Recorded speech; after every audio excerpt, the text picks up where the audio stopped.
5 kecerdasan keuangan untuk hidup berkualitas.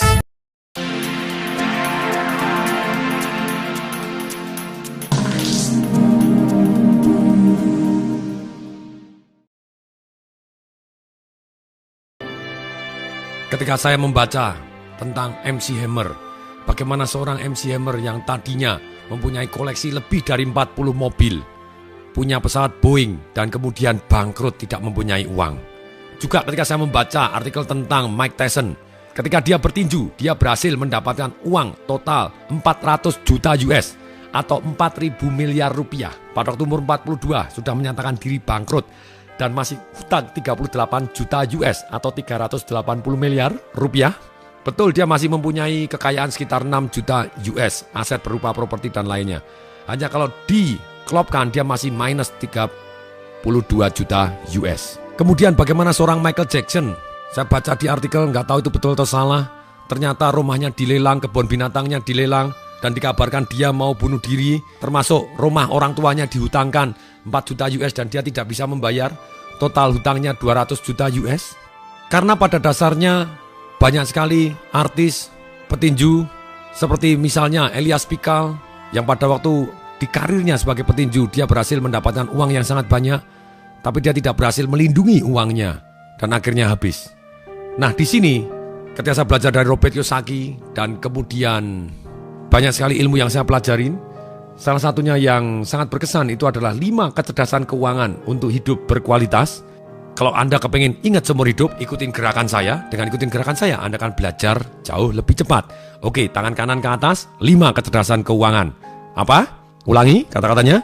5 kecerdasan keuangan. Oke, tangan telunjuk 1 ke atas, 1 kecerdasan yang pertama. Oke, masukkan ke hidung Anda, kemudian seolah-olah mencari upil. Nah, inilah namanya. Kecerdasan nomor 1 adalah kecerdasan untuk mencari uang. Kalau orang berhasil mendapatkan uang 1 juta US 1 tahunnya, yang satu cuma 50 ribu US, sudah pasti yang 1 juta US mempunyai kecerdasan mencari uang yang terbukti lebih berhasil.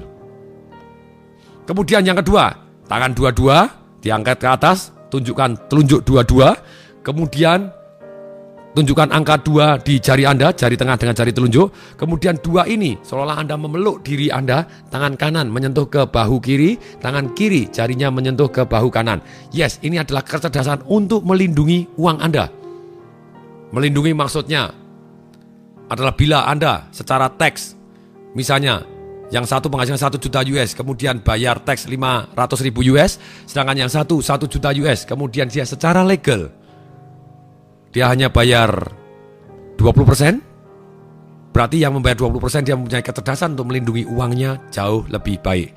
Kemudian yang ketiga, oke, semua tangan kanan angkat, tunjukkan jari, 3 jari Anda, jari tengah, jari telunjuk dan jari manis Anda.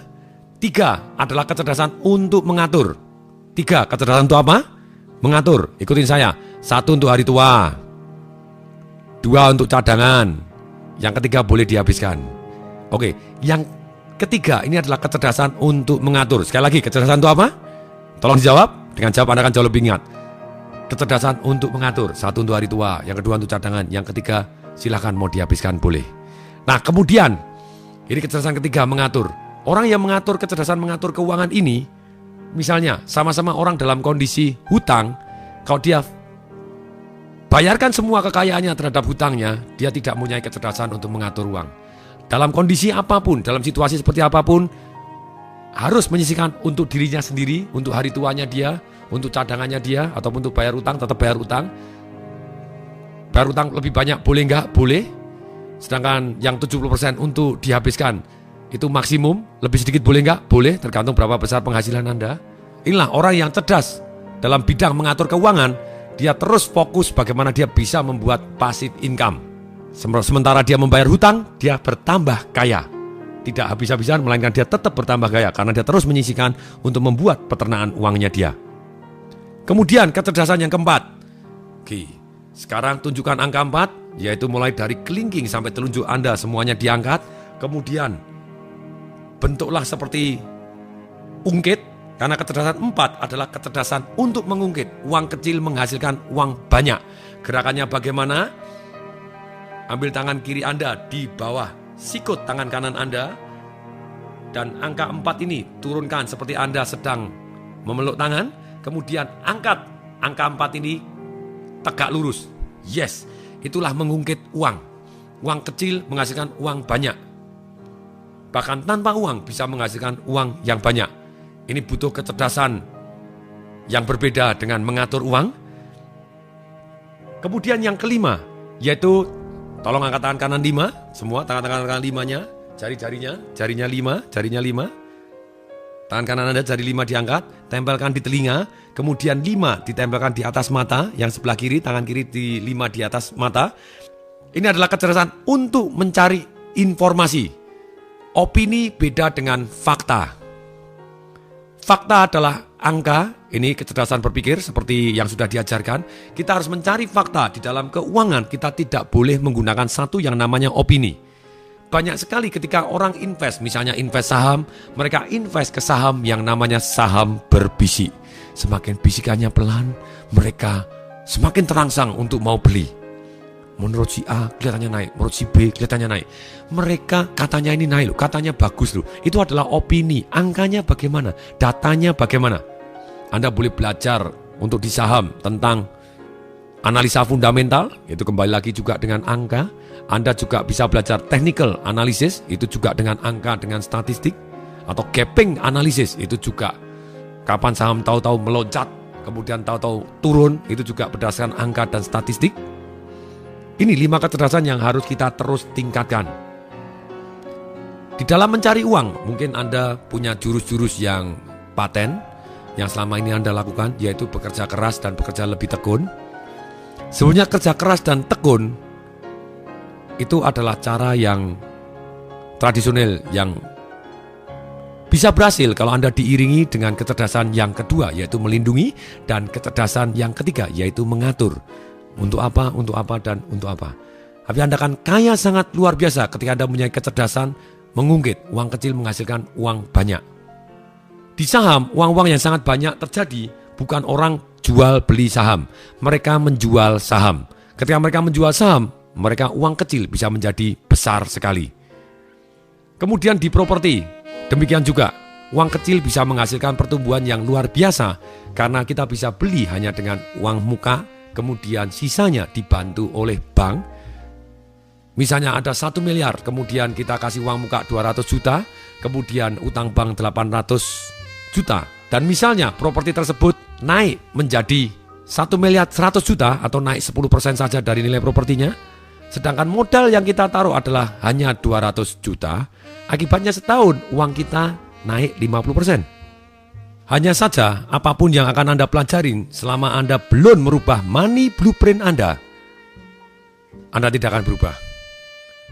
Orang kepingin merubah hasil, datangnya dari mana hasil? Yaitu dia merubah tindakan. Tindakan datangnya dari mana tindakan? Karena dia merubah keputusan. Dari mana datangnya perubahan keputusan yang putus-tus tadi?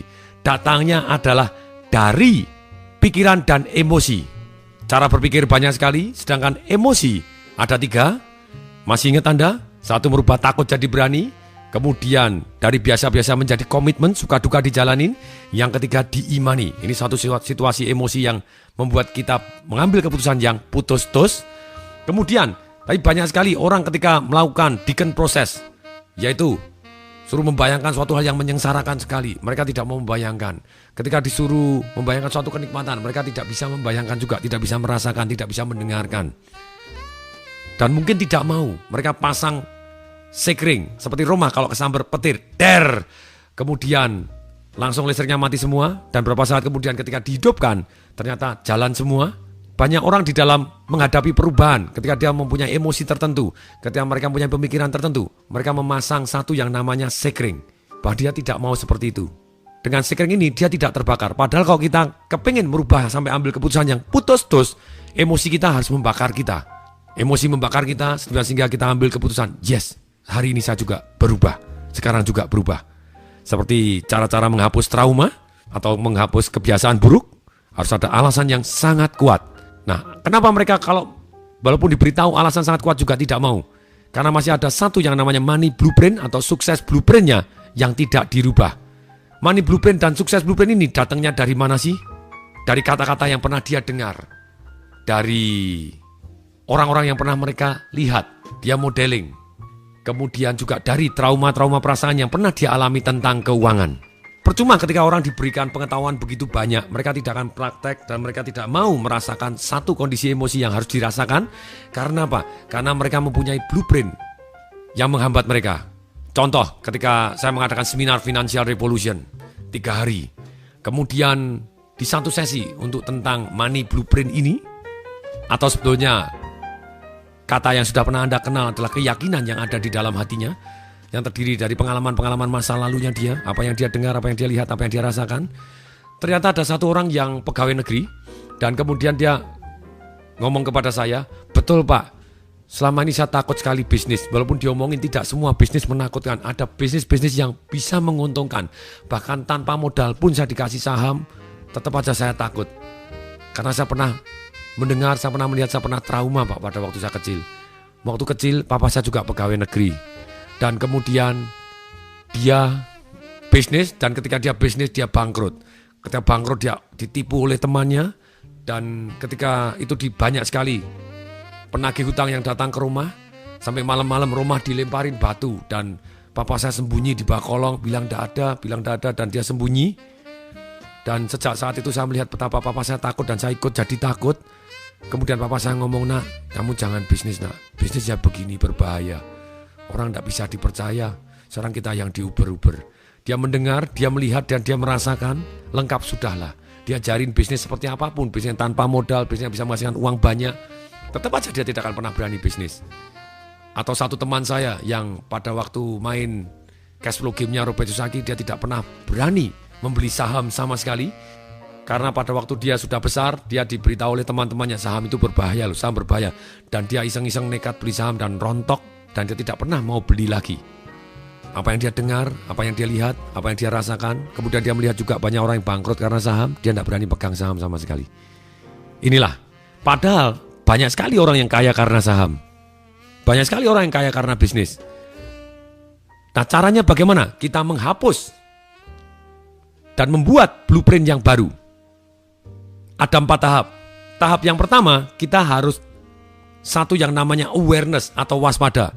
Sesuatu hal yang menghambat kita secara keuangan ataupun menghambat kesuksesan kita itu ternyata ada keyakinan atau blueprint di balik semuanya. Kata-kata apa yang kita yakinin? Prinsip-prinsip apa yang kita yakinin? Identitas apa yang kita yakinin? Setelah kita satu tahap awareness, kita sadar bahwa ada yang menghambat kita di balik layar. Kemudian yang kedua, masuklah ke satu tahap yang namanya understanding. Kita mengerti resikonya apa. Anda harus tulis terlebih dahulu resikonya apa. Ini resikonya, ini resikonya ini. Kalau saya masih punya keyakinan yang negatif ini alasannya sangat kuat. Saya akan jadi sengsara seperti ini, saya tidak bisa jadi kaya. Anda understanding bahwa ini harus dirubah. Ini resikonya ini. Dan Anda juga mengerti perubahan seperti apa yang Anda inginkan. Keyakinan apa yang mendukung Anda. Kemudian yang ketiga, mulai tahap satu yang namanya disassociate. Yaitu memisah. Kita bisa ngomong, itu dulu, mulai hari ini saya seperti ini. Kemudian, itu ngomong di dalam hati. Yang keempat, tahap satu yang namanya deklarasi. Maksudnya apa deklarasi? Kita membuat pernyataan. Kita merusak pola yang lama, dan setiap kita ngomong sesuatu hal yang negatif, kita rusak pola lamanya dan kita deklarasi. Omong kosong tai kebu. Itu dulu, mulai hari ini saya tahu bahwa ini adalah keyakinan yang saya baru. Dengan keyakinan baru, saya yakin saya akan bermanfaat, saya akan menjadi yang saya inginkan. Misalnya, keyakinan apa yang menghambat Anda selama ini? Kata-kata apa yang pernah Anda dengar yang hasilnya membuat Anda sulit mendapat uang besar dalam waktu yang singkat secara halal? Misalnya, keyakinan easy come, easy go. Uang yang dapatnya mudah, keluarnya juga mudah. Selama ini menjadi keyakinan Anda akan sulit menjadi kaya cepat, atau mungkin kaya cepat tapi habisnya juga cepat. Nah, kita mulai sadar, oh saya punya keyakinan seperti itu. Pantesan aja saya susah mendapat uang yang cepat karena saya tidak menghargai uang cepat. Dan kalau saya dapat uang yang cepat banyak, pantesan habis. Karena itulah blueprint kita. Easy come, easy go. Uang yang datangnya cepat, keluarnya juga cepat. Kenapa tidak dirubah? Kita dengan sadar, kalau kita punya keyakinan tersebut, berarti kita resikonya apa Anda tahu? Mulailah Anda disassociate. Itu dulu. Mulai hari ini saya tahu bahwa easy come, easy grow. Uang yang dapatnya mudah, tumbuhnya cepat. Satu keyakinan yang baru. Setiap kita terlintas mau dapat uang banyak, jangan, uang banyak itu kan gampang hilang. Omong kosong tai kebo, Anda rusak dengan tangannya, boleh masukkan jari ke hidung Anda. Omong kosong tai kebo, uang cepat, keluarnya cepat nih. Anda ngomong dengan seperti itu, kemudian Anda bilang, omong kosong.